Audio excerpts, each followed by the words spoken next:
understanding snapshots, time machine, and Big Sur. This is MacVoices. Today's MacVoices is supported by MacVoices After Dark. Uncensored, off-topic, and always off the wall. MacVoices After Dark is available as a benefit to our Patreon subscribers. Sign up at patreon.com/MacVoices. Welcome to MacVoices. This is the talk of the Apple community, and I'm Chuck Joyner. Folks, this time we're going to revisit a topic we've talked about on a couple different shows with a couple different people, but this time we're going to get a little bit different angle on it, and that is the topic of snapshots in Mac OS, Big Sur notably, but just the concept of snapshots in general, what they are, what they aren't, what you can do with them, what you can expect from them, and what you shouldn't expect from them. Mark Fuccio has a little bit of background in this, or maybe a lot of background in this, judging by the outline he sent me. So, Mark, welcome to the show. As always, it's great to have you. Chuck, thanks for inviting me again, one-on-one this time, and look forward to our discussion. Should be very interesting. I think so. I think so, Mark. But let's get the basic thing out of the way. You know, what do you know about snapshots? Where does your knowledge base come from? Well, I was helping a company way back at the last year or two of the Clinton administration that was making software, and they were competing against two large storage companies, EMC, which has subsequently been acquired by Dell, and NetApp, also known as Network Appliance. And this company was on one hand getting the pants kicked out of it because these other big iron monsters were offering storage capability with snapshots, and they were trying to innovate around it in software. And we were retained to try to help them figure out, what the relative importance of is, and if end users really valued snapshots as much as the vendor speak would have you believe, and if they had other software functionality, how would end users react to that in the face of snapshots, which was then the new one, hot feature in enterprise storage systems. So got exposed to it there. Fast forward a couple of years, snapshots were on the drawing board as a feature to add into the original Drobo. Never really got implemented. In large part because when Apple introduced Time Machine, they had a versioned or time-based backup systems that mitigated a lot of the need that the company didn't have to create snapshot technology. And then fast forward, and as you said, it came out I think in 2016 from Apple, and this past year, they cleaved off the old underlying time machine technology and replaced it one that's based on snapshots, which is way more elegant in many ways. So I've been around snapshots in different capacities for 20 years. Okay, so yeah, but who's counting, right? Who's counting? It's simple arithmetic, right? It's just math. Yeah. So maybe we should talk about just what snapshots are. I think that there is a perception out there. There's a perception of what they are, but I'm not sure the perception is the reality. So instead of me biasing anybody, I'm just going to ask you how we should look at snapshots. What are they?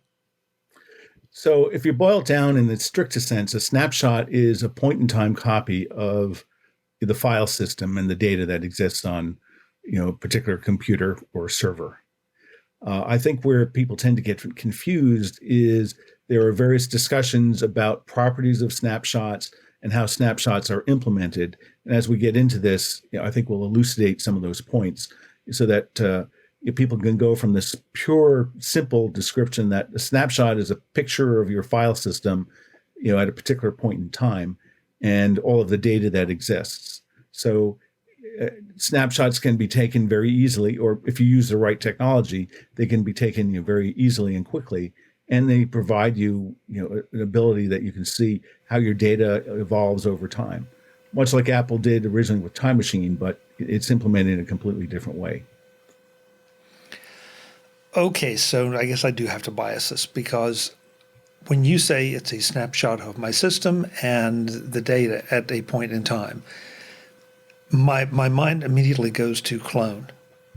Mm-hmm. That it's a clone of, that a clone does the same thing or could do the same thing or potentially is the same thing.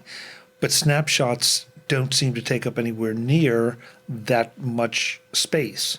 So is this literally just taking a picture of it and saying, okay, Chuck, this audio file is taking up 5 gigs of space on your computer, and that's about all that I get out of it? Yeah. So the way a snapshot works, as in any other sort of backup type of technology, the first time you do a snapshot operation or take a picture of the file system at a point in time, you have to copy over all of the data that exists. So that could be 100 gigabytes. Let's use that just for discussion purposes. You have 100 gigabytes of data on your Mac that you're creating a snapshot of. So what the process will do is it will copy that 100 gigabytes of data, but in addition to just the files, it will copy over other additional information that sort of in the storage world is called a bitmap file. And what that is it's a representation of, out of all of the data blocks available on your storage device, which ones are in use.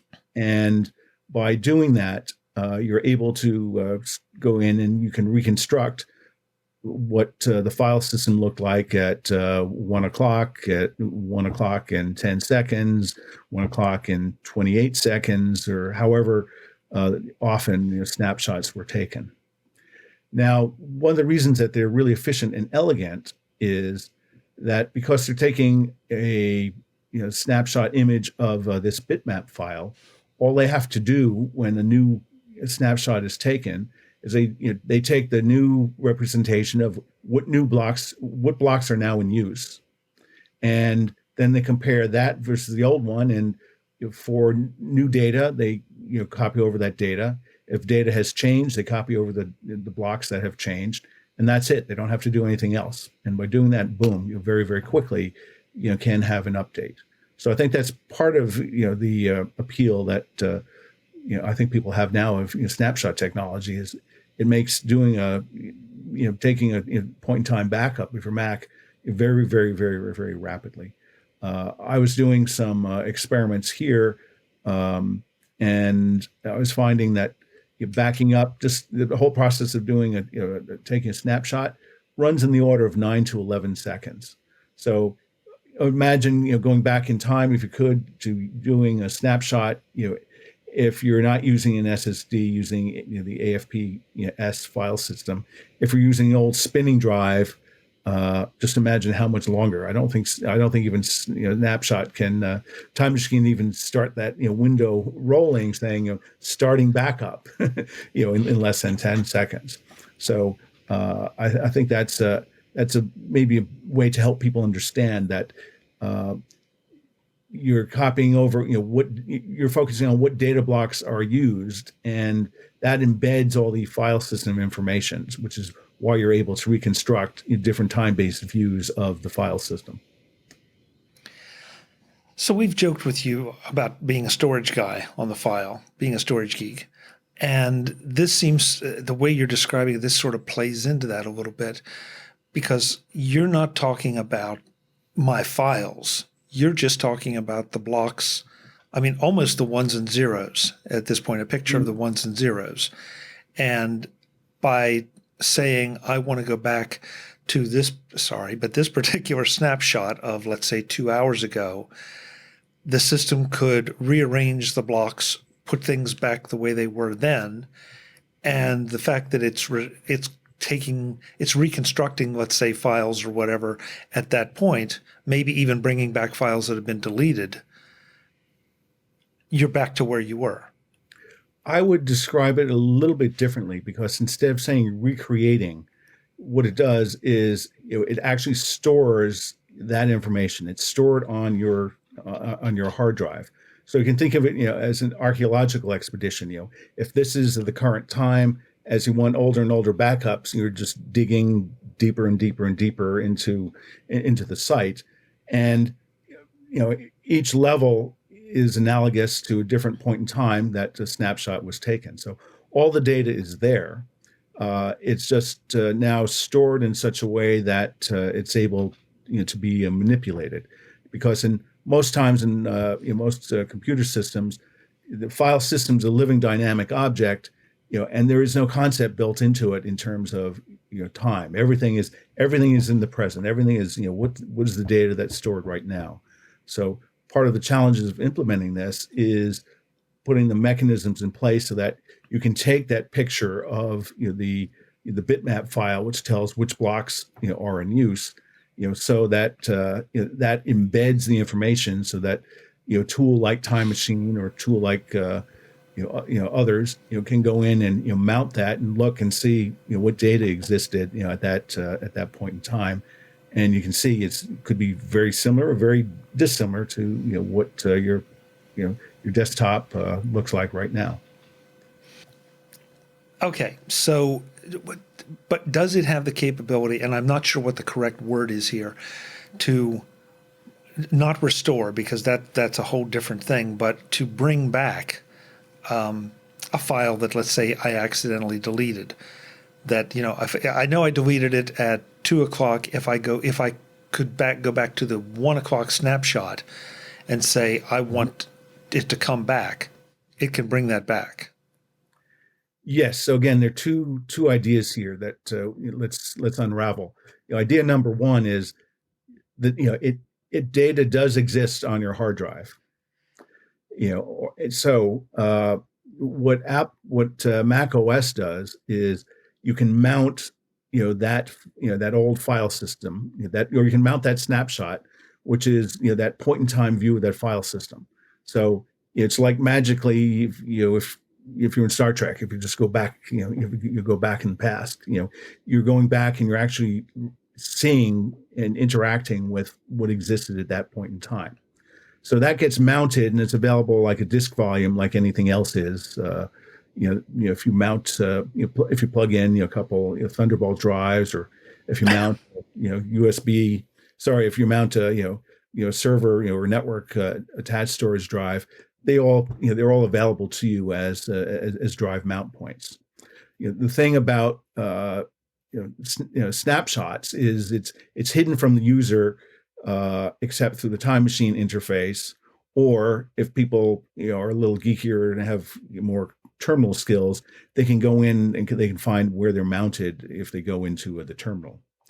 But once it's mounted, you can look, you can find that file, and you can copy it off. So it could just be that one file you deleted, or you accidentally deleted an entire project. You can mount it, and then you can copy it into your current, your active view of the file system and the computer's data. So that answered my second question, that it is not a matter of just saying, again, I keep coming back to the photographic metaphor of a snapshot. Mm-hmm. So I don't have to bring the trees, the shrubs, the house, and the dog back. I can just bring the dog back. That's correct. Okay. All right. This is good. But the trees, the shrubs, the grass, the house, all exist. And because of the way snapshots are indicated or implemented, you don't have multiple copies. You don't have multiple dogs, multiple houses.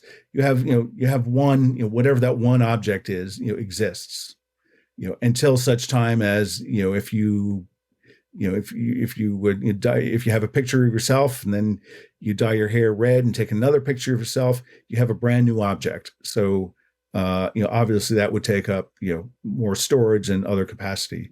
But I think this is part of the reason why they're so efficient is if you have a large Keynote file, for instance, has a lot of embedded media, I don't know, maybe it's 2, 3, 500 megabytes in size.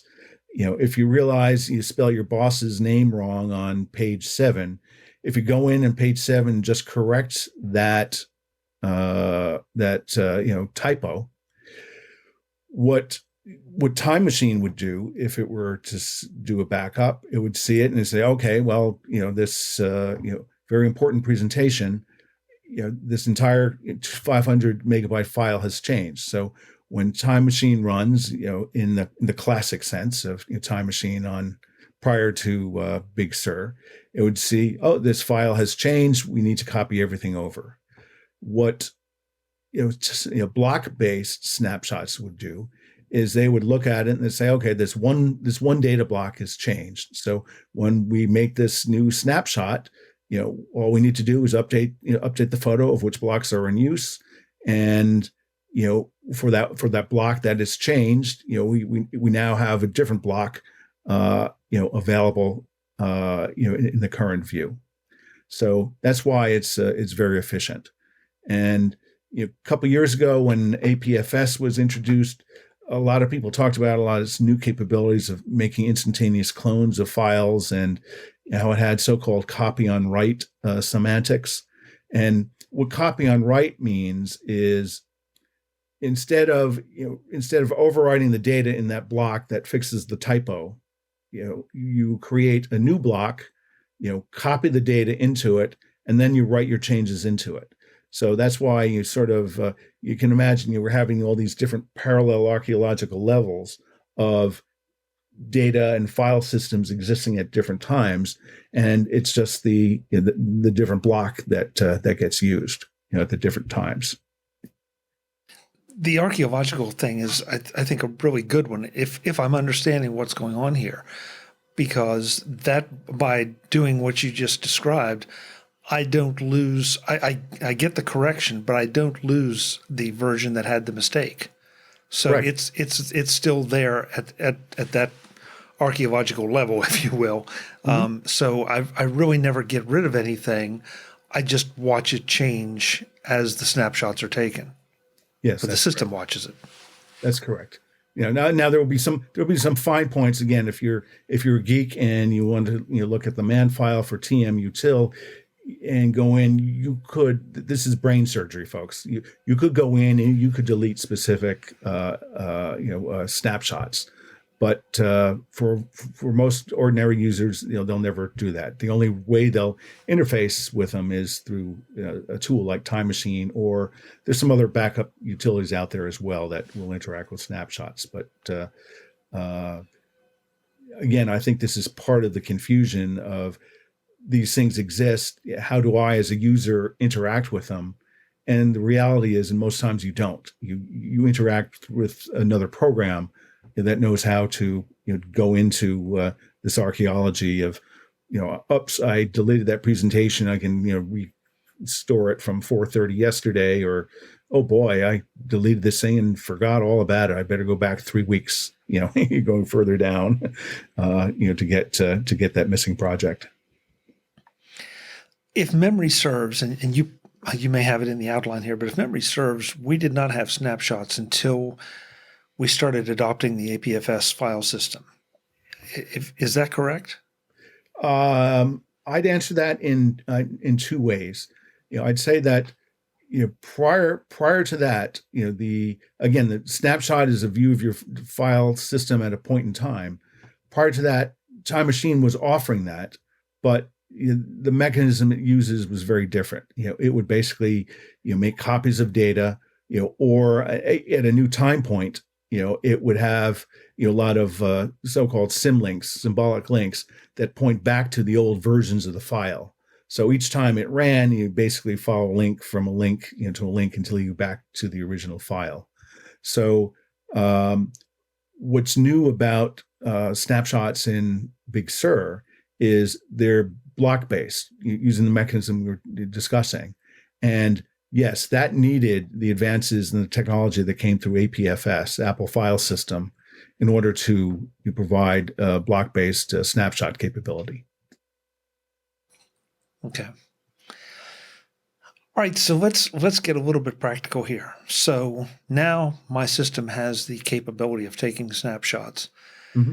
So how much control do I have over the snapshots it takes? How much control should I have? How often should I have it create a snapshot? Okay, so right now, the two tools I'm familiar with that will create snapshots is certainly Apple's Time Machine, and then the other is Carbon Copy Cloner will interact with snapshots. And the third requirement is to use a snapshot. The drive has to be formatted APFS. So if you have a drive that you've been using for a couple of years since before Big Sur, you're not going to get any of those benefits. Plug it in, reformat it, and then as APFS, and then you can start to get up and get rolling going forward. I know in my experimentation or my first using it, I plugged in, I have an external SSD drive, 250 gig drive, and I just do Time Machine backups of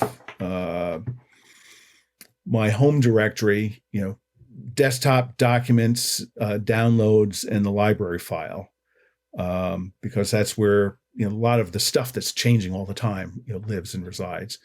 Photos, music, media. I have all those. Some are on this MacBook. A lot of them are stored on a Drobo or another device. So I'm really interested in using snapshots, for protecting and backing up my active data.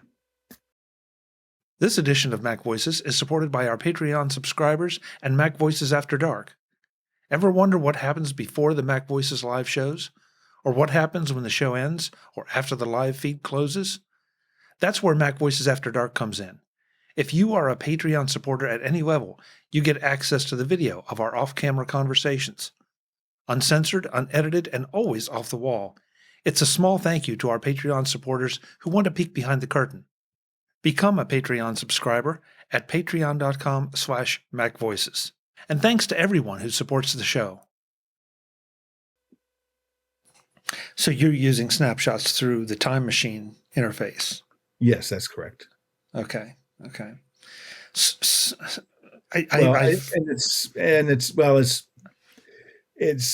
actually, I should recast that a little bit. What I do is I have a shell script that will manually do create a snapshot, and then I will back that up. And I do this once an hour. And the amount of data backs up is 50 to 100 megabytes. So it takes practically nothing for the data to get copied. And as I said, only about 10 to 15 seconds for the snapshot process itself to run. So to me, that's a big win compared to, we're all familiar when Time Machine would run, especially if we had hard drive based systems, you start to hear that little, lever, flare back and forth as it's trying to go and figure out, what has changed and how to, and then going out and copying it and backing it up. So it sounds like the fact that we have implemented snapshots is pretty transparent to the user. Mm-hmm. Because it's still the Time Machine that we've known up to this point. It's just more efficient, mm-hmm. and I don't know, is it more reliable? When you said Symlinks before, I'd kind of forgotten the Time Machine was based on Symlinks, and I've had a couple horror stories with Symlinks. Yeah, I think a lot of people have. That there is a there is a limit in the the predecessor HFS Plus file system. There's a limit. I don't know what it is off the top of my head of the number of Symlinks that can exist. And a lot of people would hit that limit. And then what would they see? They'd see a Time Machine backup is corrupted. So, that's, just old technology, and that's been replaced, so I think that's one of the benefits of this implementation. So I guess the good news is, Carbon Copy Cloner is a different discussion, and I'm going to leave that off to the side because that is, a backup utility and unless you want to touch on that. But for most people, I guess it sounds like we really don't have to worry too much about it. There's this new thing called snapshots, and we have to learn something new. We just look at it through the time machine lens and say, yeah, we're good. Yeah, I would also point out that Time Machine itself is a backup utility because you're making copies to an external drive. There's a corner case that we'll come to in a moment. And the way I sort of think of the difference is Time Machine is very, very, very simple. You plug it in, you plug a SSD drive in, and it works. And Carbon Copy Cloner is a power tool. It offers so much more capabilities in terms of control over how you do backups, when you do backups, type of devices you back up to.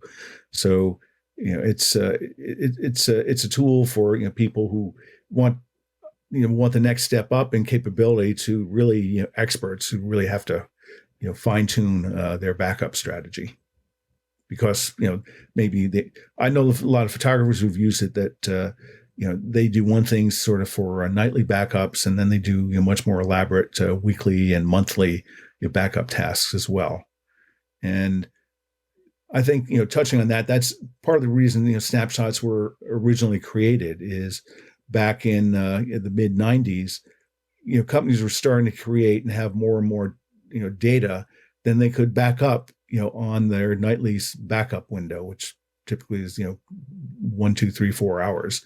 So by introducing snapshots, they were able to to back up only the data that was new or changed that day. So instead of having to run the risk of, hey, we can't take our business down in order to do backups, we were able to companies were able to back up and protect their data in a much more efficient fashion. Okay, thank you for that. Sort of segued over into something that I wanted to get to here, because you held up your external drive. Okay, now some of us in the past have turned Time Machine on, but we didn't necessarily have an external drive, so that information was sitting there on our Mac. And it still worked. I mean, you still had the benefit when you realized that you'd thrown away page 3 of the presentation that you really, really needed. You could wind back and get it. So now, I'm not quite sure how. Maybe the thinking hasn't changed. Just the methodology has changed as to how often we need to plug that drive in and take a snapshot via Time Machine, or let Time Machine take the snapshot. I'm not sure how best to phrase it. Has anything really changed there because of this technology, or is it still just a matter of, hey, I would be okay with losing a day's work, a week's work, whatever, and only plug the drive in, need to plug the drive in at that point? I don't have a drink here. If I did, I'd say it's either half full or half empty. It's half full to the extent that yes, you get that SSD drive, plug it in, let Time Machine do its own thing. You don't have to worry about anything. The half empty point of view is that it may be deceiving that while Apple is doing local snapshot or local Time Machine backups onto the drive inside of your Mac, don't forget, if that drive fails, you're basically out of luck.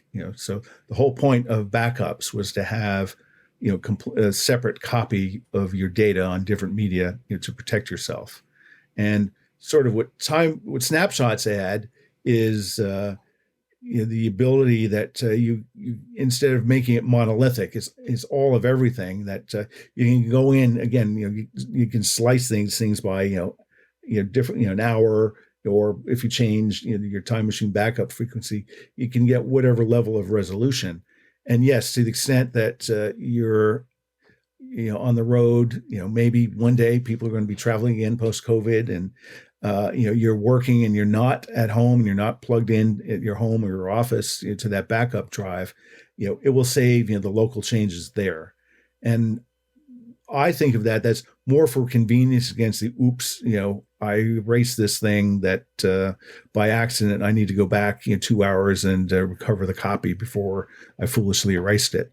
So that provides capability that can maybe change how we do backup or how we recover from sort of stupid fat finger mistakes, but it doesn't change the fact that to be protected, you really should have a separate media with a completely independent copy of your data. Oh boy. Okay, so a couple things. I don't want to lose any of them. Can I take a snapshot of my drive and put it in iCloud or Dropbox or somewhere, and have it safe, to your point, away from the local machine?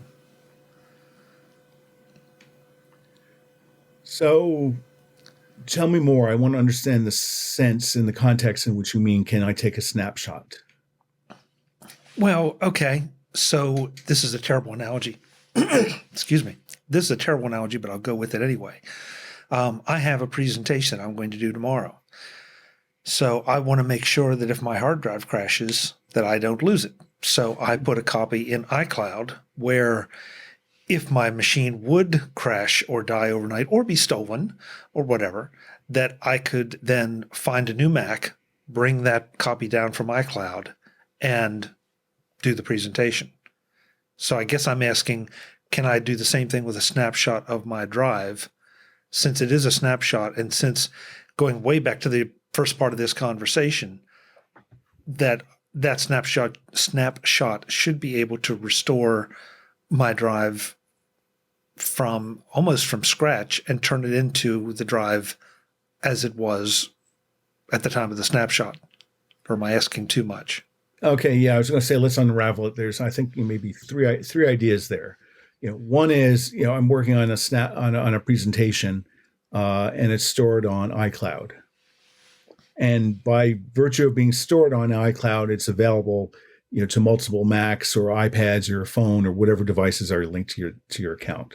So, I think that is the level of protection that you have for the first thing. Sort of a variant of that is, if you work on it and store it on your Mac locally, when you get ready to do that, then you could drag it into an iCloud folder, and then it gets distributed and pushed out. So by doing something like that, yes, you are protected and you have your system going away. I interpret, you're asking, can I take a snapshot? I interpret that in two different ways. One is, okay, as I'm working on this thing and I'm saving it, what happens to there's versions and they change.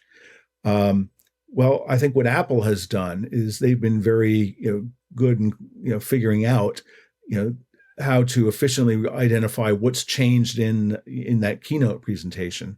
So they only push the deltas up into the iCloud instead of copying that large file up to the cloud.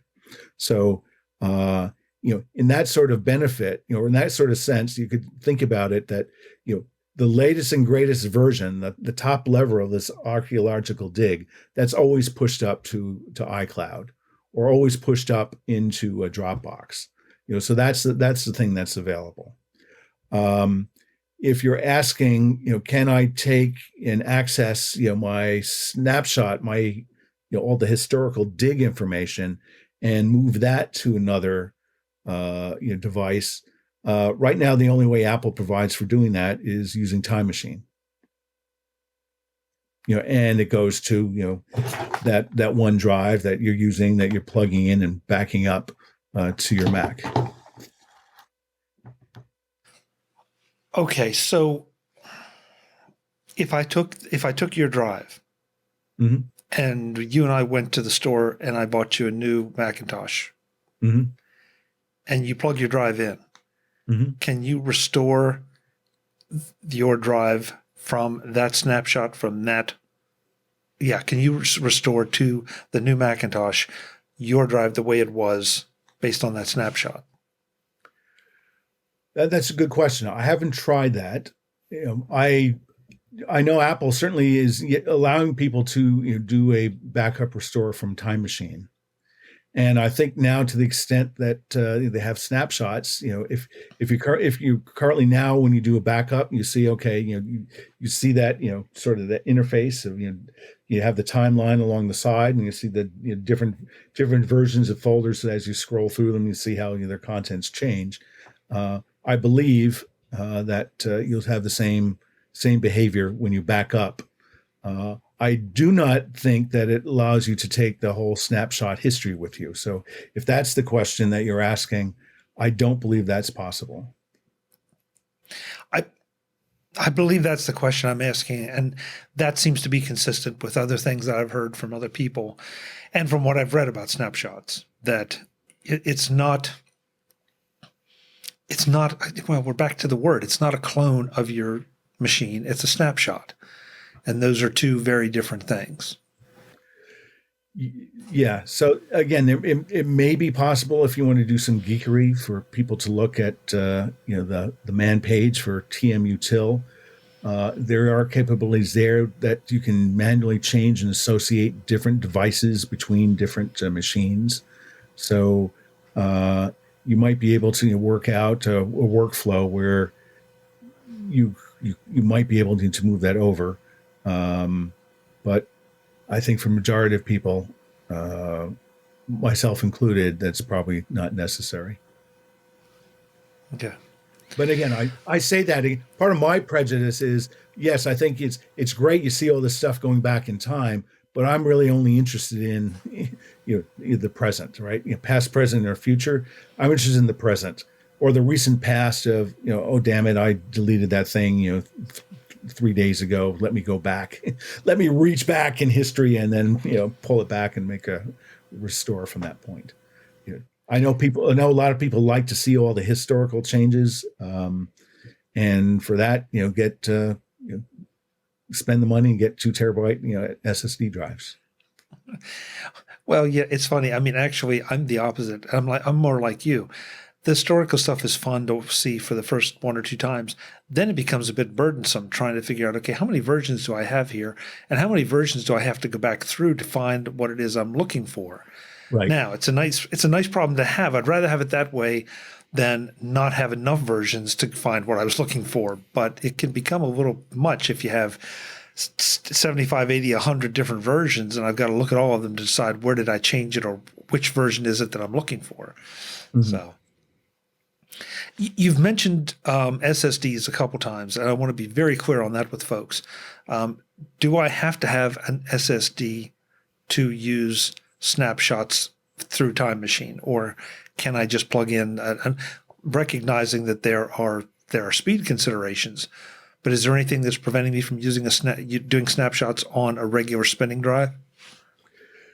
So it's been probably at least a year since I tried to format a spinning drive as APFS, and back at that time, it wouldn't work. It would not. The drive would not be formatted. So maybe if Apple's added that capability to most recent version, of disk utility, then you might be able to to get access to it. I think as a matter of performance, theoretically, because of how you're copying the data, you're copying an image of the file set of the blocks that are in use. Both you should be able to support it. And here it turns on what features, what capability Apple has released. And knowing Apple, if they don't support, formatting in a spinning drive as, APFS, I don't expect that they would be adding that in the future. But, because I think they're always looking into the future instead of the past as far as technology. Yeah, I agree. I guess I'm so hung up on a lot of these questions. But anyways, sorry to interrupt. I'd say, if you do have a spinning hard drive and you want to use it for backup, use it, format as HFS plus and use it that way. Oh yeah, and Even if just as a data backup, just drag your documents folder over. I mean, there's nothing wrong with that. So I guess I'm kind of hung up on some of these questions because of the ransomware situation. I want to be real careful with this. I've not heard of any individuals. Well, no, that's not true. I have heard stories. I don't know of any one individual who has been ransomwared.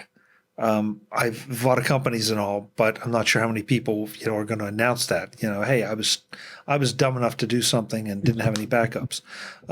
So folks, if you're out there and you did, I'm sorry, and that not calling you dumb, but this is why we keep preaching backups. But this is an important way to, I think, be able to dial back and understand how you could dial back beyond where a ransomware infection occurred. Because the snapshots they are just a snapshot of the blocks on your drive. They are not programs or not executables or anything. It's just literally a picture of the data. Yeah, or it is the data as existed at that point in time. Right. And again, I think unless you actively invoke your time machine, that the snapshot mount points are, or I don't think they're mounted. So if they're not mounted, then the ransomware can't go back and do it. But again, there's all varieties of ransomware out there, and if they're actually going to go doing low level, block level, access and encrypting the blocks instead of going out and copying a payroll file and then encrypting it and then storing it with the same name. The answer is it depends. It depends on how vicious the ransomware is and at what level in the data stack is it going to operate. So let's hope all the bad guys keep using cheap ransomware.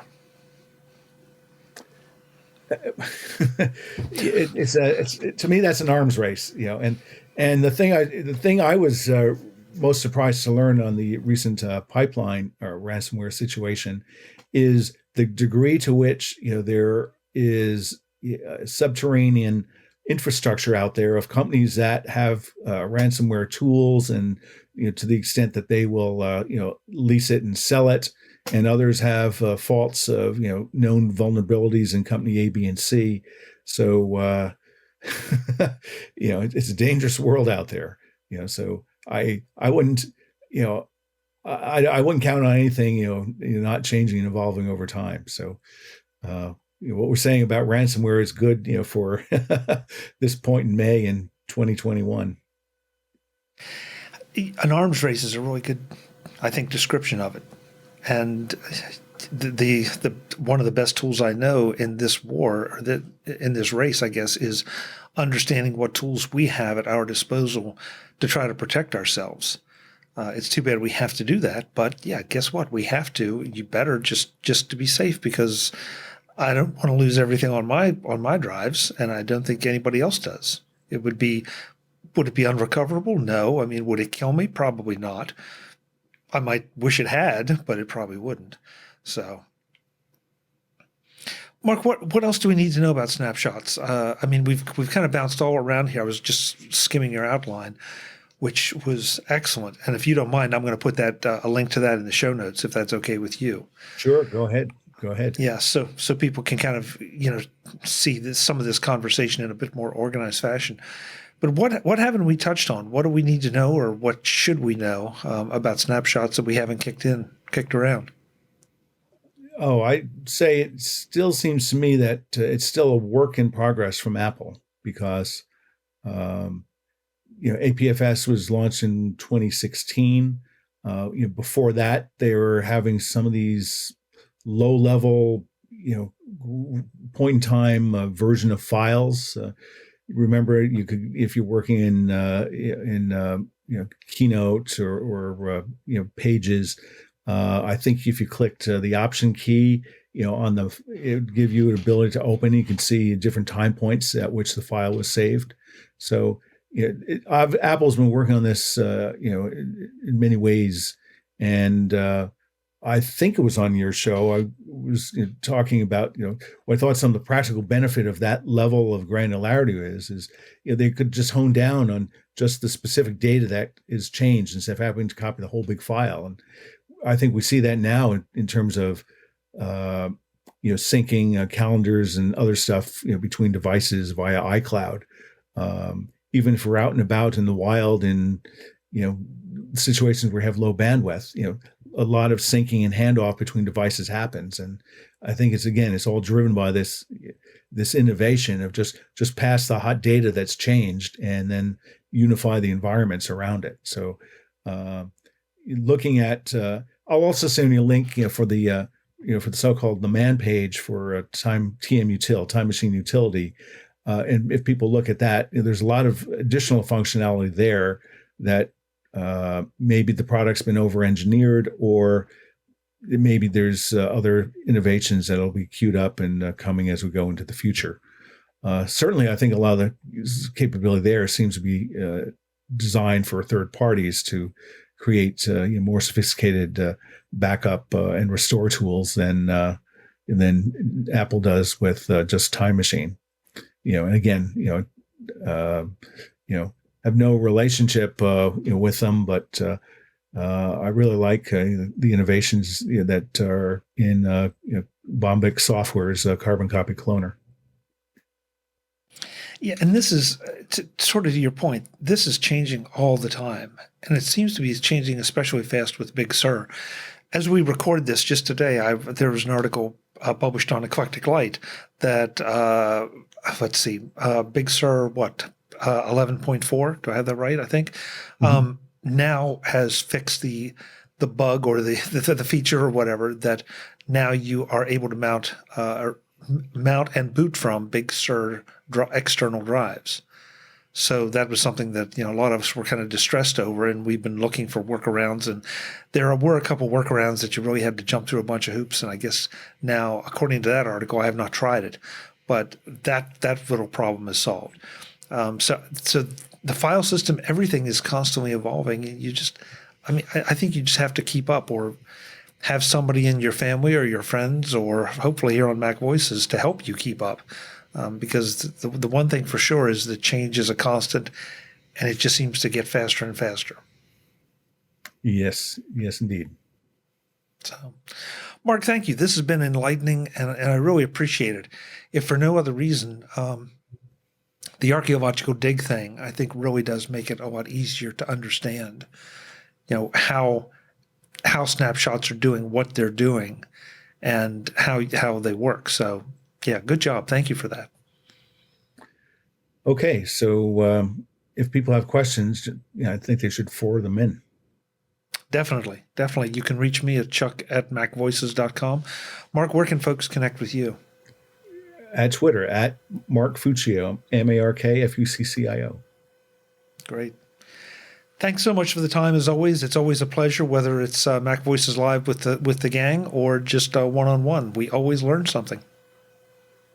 Yeah, I learned a lot, thinking about putting this together. So it was keep asking questions, Chuck. You can count on that. Folks, I hope you learned something too. I think I'm inching toward that better understanding of snapshots, why I should care, and what they can do for me. And I hope we got you a little bit farther along that path as well.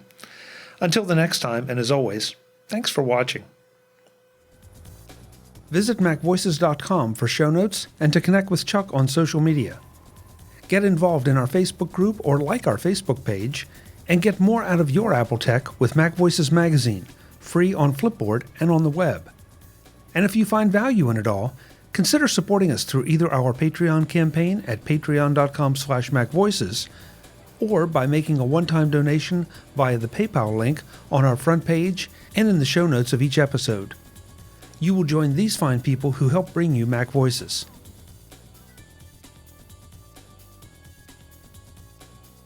Advertising handled by Backbeat Media at backbeatmedia.com. Bandwidth provided by CacheFly at cachefly.com.